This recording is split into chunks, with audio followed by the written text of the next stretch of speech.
法船是何物？亦能看得见吗？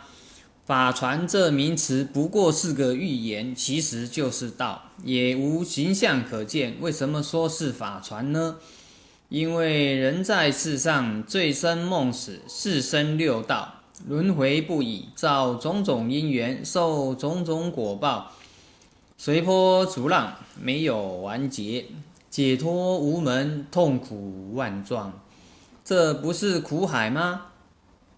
要是修了道呢，则世界为空花，富贵如泡影，妻子为群家爱所，事业为力往名江，一锤打破，跳出繁荣，身心清净，逍遥自在，不生不灭，无挂无碍，这不是等于上了法船吗？